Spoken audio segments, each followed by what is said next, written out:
Merchants. My name is Andy Tulipana or Andrea, and I am the Shopping App Program Coordinator. Today in this video, I'm going to be walking you through and training you on the Merchant Portal. This is going to be great for training new employees on this system, or if you weren't able to make it to a training session, or you just need a refresher. So, in this system, this is where you will have access to your inventory, your daily sales, and eventually we'll have invoicing in there as well. You will only have access to your own information in the system, so you won't be able to see anybody else's sales or anybody else's change requests or any of that. It will only be your information. You will only be able to update your own things. So, with that said, I'm going to go ahead and log in. I'm going to pretend like I am Market Center and I am selling market merchandise. So, as you can see, when I first log in, it automatically populates the day on which it is. So today is April 1st, so it auto-populated to April 1st. There are no test orders for this day, so I'm going to go back to March 23rd, where I know that there are some orders. So these are test orders, not actual fulfillment, but this is just to give you an idea of how this system works. So on this page, we're going to pretend it's March 23rd. You can see I have 2 orders, 2 items I need to fulfill, and my total revenue is $5.98. Currently, my system is grouped by item, so this means that I can see a total quantity of how much of each specific item I need to fulfill. So in this case, I have 2 Findlay Market logo stickers, just total. Now, if I open it, I can see that that's for 2 separate different orders. So for order number 2, item number 7 is a market logo sticker, and in item order number 1, also item number 7 in that order, I have another sticker. You can also group this by order. This gives you a view of everything you need to fulfill within an order. So if this person had ordered a sticker and a t-shirt and a hat, that would all show up here, and likewise. The item view is going to be super helpful when you're going through your inventory and picking things out for the day. So say I'm Madison's and I go to the walk-in cooler and I want to know how many half gallons of Snowville Creamery milk I need to grab, and I would be able to see 6 half gallons of 2%, 2 half gallons of whole, etc. So I'm going to go to by order. This is a more similar view to what we used to have in our order summaries. What you need to do on a daily basis, you need to look at your order, see what you need to fulfill, and then move it forward in the process. So it has been ordered by the customer. Now I've picked it. This means that I have taken it out of my inventory off of the shelf, and I have labeled it with 1-7. After that, I can then move it forward to dropped. This means that you have dropped it off at the shopping app fulfillment space and that it is now out of your hands. So ideally, you would do this with all of your products. This bulk drop button is super helpful for that. So when items have been marked as picked, if you've picked all of your items and then you come over to the fulfillment space and you drop off everything there, you can do this bulk drop button and it will mark everything that has been picked as dropped. This is great for when you have multiple people working on things as well. So if I have one of these stickers picked and another one that's not, I want to go ahead and drop off that other one. I'm waiting for a shipment of the rest of them. I can put it to picked, bulk drop all of my products, and then when I get my shipment in, I can pick those and then bulk drop the rest of it. Something else you can do on this screen is you can submit a change request.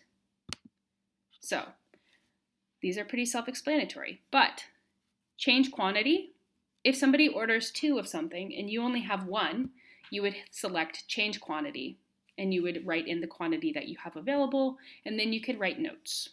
Those notes all go to our staff. They do not go to the customer, but they can if you would like them to. So if you have something you would like the customer to know, we're happy to pass that along. This adjust final price is only for our meat merchants, and that is kind of outlined here. So this is for when a meat merchant, somebody orders a steak and it's approximately 1.3 pounds.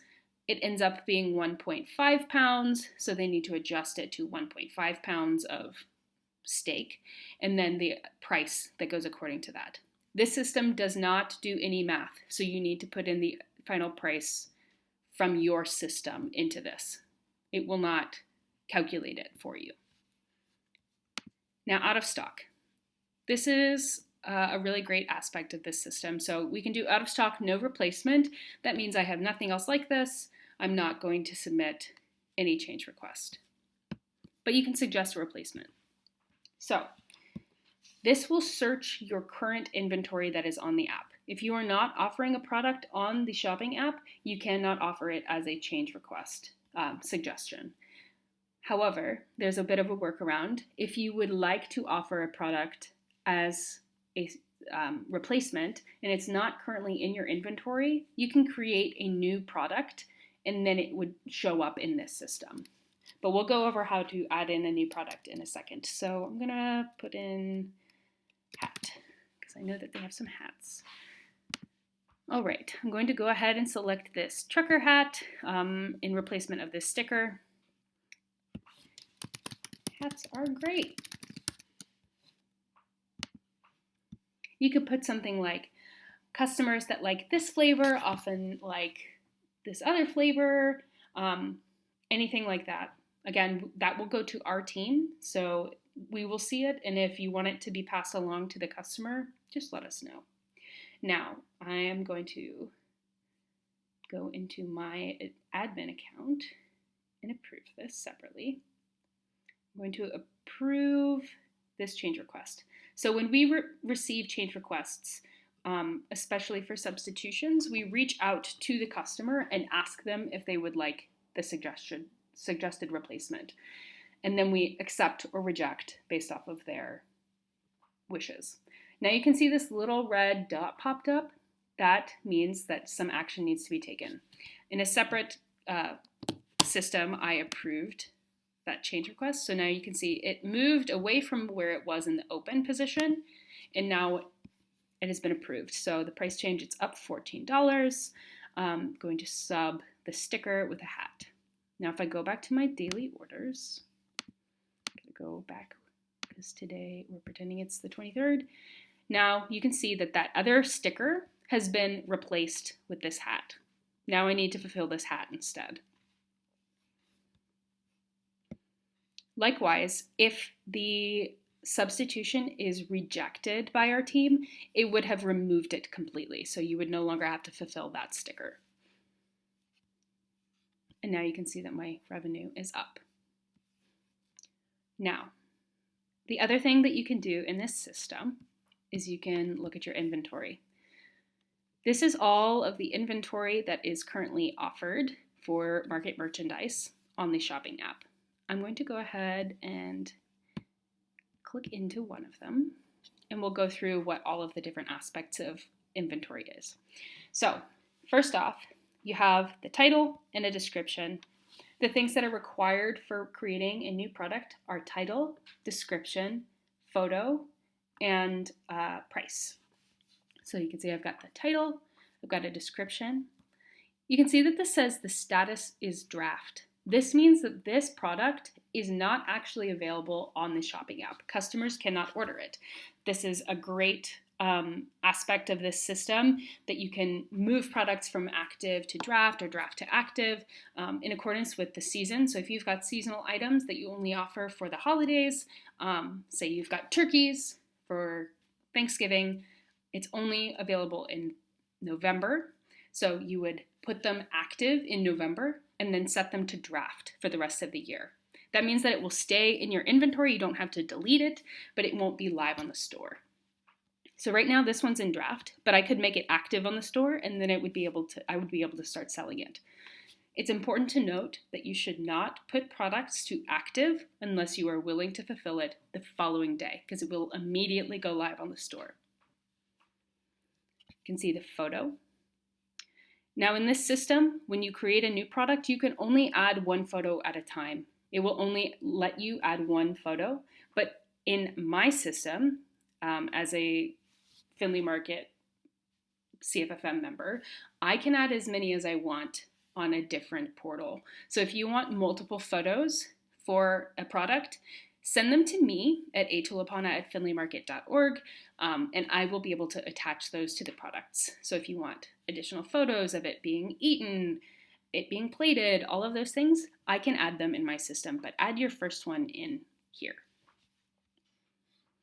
These tags, so the 21 plus and 18 plus, all of these are tags in our system. So these are important for a multitude of reasons. So I'll go over that. 21 plus, 18 plus. These are functional tags in our system. So they add an age gate to those products. So 21 plus, obviously for alcohol, 18 plus for tobacco products. This makes it so that the customer has to confirm that they are of age. It also puts a red flag in our system that says that we need to check IDs at delivery. Gluten-free, vegan, organic, locally grown or made, and seasonal. These are all just for the customer to see. It helps them to find things on the shopping app and be able to search through products. We're not saying that they are certified gluten-free or certified organic. So if they are, feel free to put that in the description and then tag them as such, and that will help people find it on the store, and then they'll have that peace of mind by reading the description that it's certified. Variable weight is for our meat merchants to be able to put a little asterisk next to their price that says that the final price might be different due to the weight of the product. SNAP eligible. We are accepting SNAP on behalf of all of our merchants that are SNAP eligible. So even if you do not accept SNAP at your stand, we are accepting SNAP on the behalf of the merchants. We have gone through the hoops of making sure that we have the correct payment systems and all of that. So we are accepting SNAP. If your product is a food product that is not hot and it's not alcohol, mark it as SNAP eligible so that we can charge our customers accordingly. Storage type. This is for our team to know where things need to go. So currently this is dry. That just means it needs to go in dry storage. But we also have cooler and frozen. Department. This part is not fully built out yet, but just to give you an idea of what it does, we have categorized all of our products that we offer on the shopping app, and pretty much all of the products that are offered at Findlay Market, and we have categorized them into departments. And then within those departments, what aisle do they go in? And within that aisle, what shelf do they go on? For example, I'm going to pretend that this is produce. So within the produce department, there are aisles. There's the fresh fruit aisle, fresh vegetables, frozen produce, and fresh herbs. I'm going to select fresh fruit. That's the aisle that it is in within that department. And then the shelf within that. So is this an apple? Is this a tropical fruit? Is this citrus? Is this a melon? And then I would select accordingly. I'm going to undo this so that it's not accidentally within the produce aisle. To give you an idea of what this is doing, I will go to our store. When you add a new product to the shopping app, it goes underneath your storefront. So let's go to Harmony. It will go within your storefront. So it will be offered under your name. That does not mean that it will necessarily be shelved into the correct departments. So that department selector allows for things to go into the meat and seafood aisle, into the meat and seafood department, then into the chicken aisle, and then within the chicken aisle, the wings, the breasts and thighs, the marinated, and the other. If you have any questions about the department selector, you can reach out to me and I will help you. Now this is the part where things get weird. Variants. Variants can be anything from size to color to flavor, anything like that. So for example, this is a hat. We have a navy blue hat, an army green hat, and a red hat. They are all the same price. They do not have to be. So if you have a small version of something that's $4.99, you can do small, $4.99, and then you could do large, $8.99. You do not have to use these variants if you would not like to. So most of the products in this system currently have a variant. You do not have to use them. If you just want the product to stand on its own, you are more than welcome to let it do so, and you can delete the variants. Within this, you can also track the inventory. We are recommending that none of our merchants track inventory for the time being because it can be a bit cumbersome. However, if at any point you want to start tracking your inventory, you may. But you have to remember to reset your inventory. So you can see that this has been ordered twice, so it's at -2. But if I set this to 10, and then 10 hats are ordered, it's no longer available on the shopping app. It will not show as a product. I can continue selling when the inventory is at 0, which means it will never be out of stock and we can continue selling it. This is a pretty advanced feature. For now, I want all of our merchants to just get used to using the system. If you're out of something, submit a change request. That's what the system is for. If at any point you want to start tracking your inventory, let's chat about it and we can find some solutions and make it work for you.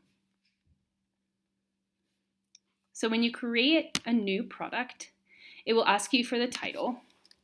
I'm going to say blah, blah. Now I've created this product. It's in draft. It is currently in a draft status, and it will not allow me to make it active until I have the title, a description, an image, and the price.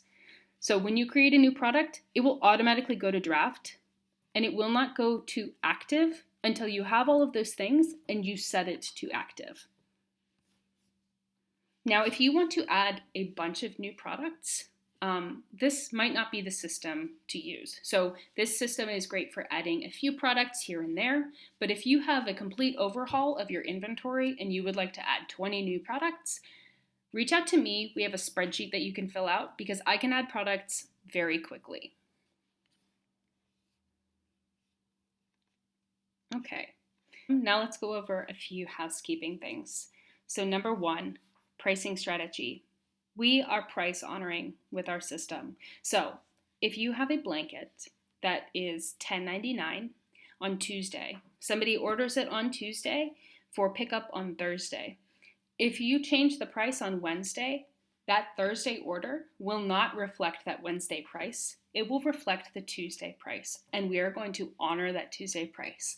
Imagine that the customer came up to your storefront on Tuesday and got the product then, because that's the day that they ordered it. We are only allowing people to order 3 to 5 days in advance, so this should end up evening out.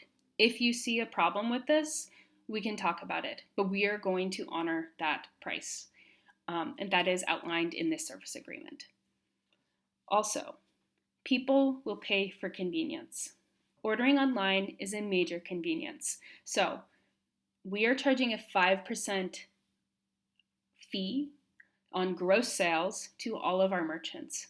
If you would like to raise your pricing by 5% on everything to account for that 5% that we are charging, you are more than welcome to do so. That is up to your discretion. Customers know that online pricing is often higher than in-person pricing, and they're willing to pay for it. So this means that you can raise your pricing to cover the 5%. It means that you can account for any sort of price fluctuation. So if you have an $8.99 box of hummus that is approximately a pound, but sometimes ends up being 0.95 pounds and sometimes ends up being 1.7 pounds, it's going to be extremely cumbersome to go in the system and submit a change request for adjusting that final price constantly based off the weight. For 4 cents here, 5 cents here, 3 cents here. Try to find a place where your pricing can stay so that if it goes slightly above, you're covered, and if it goes slightly below, it will even out. If you would like to talk more about online pricing strategies, I'm more than welcome. You are more than welcome to reach out to me. I'm more than open to discussing this. Daily timeline. Orders are due at 5 p.m. the night before. So customers need to place their orders by 5 p.m. the day before fulfillment. This means that at like 5:01, you can log in and see all of the orders for the following day.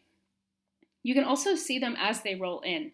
So in the merchant portal, obviously today is April 1st. I went all the way back to the 23rd, but I can also go forward to any day in the future.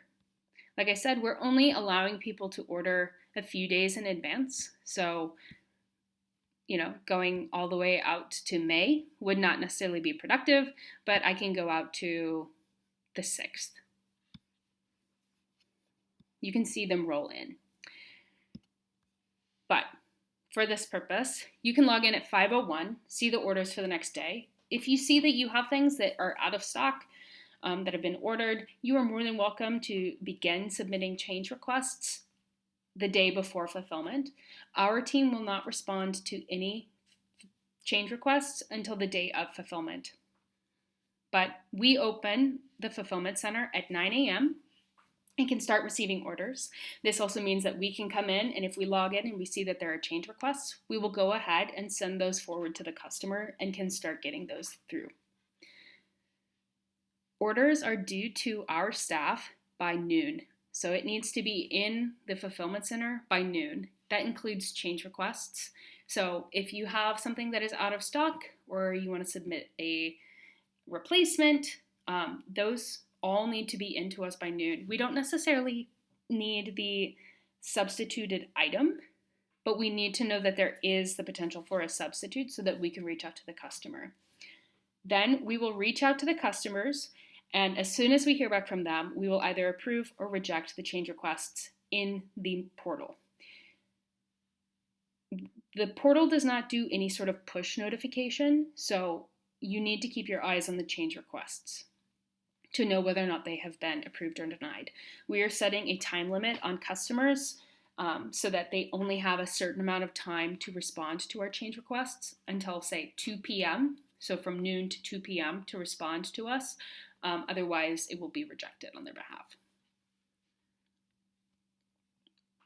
If we have approved or rejected, or specifically approved a change request, and we see that it hasn't been picked yet, we will reach out to you. We will walk over, we'll just check on you and make sure that you saw that the change request was approved.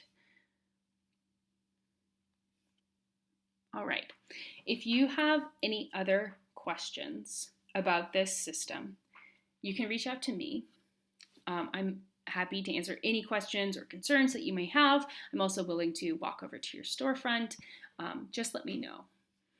Oh, one other thing I wanted to show you very quickly was that you can group by status. So if you have multiple people working in this system at the same time, or say somebody leaves at the end of their shift and somebody else comes in, you can see, okay, this is still in the orders. It needs to be fulfilled still.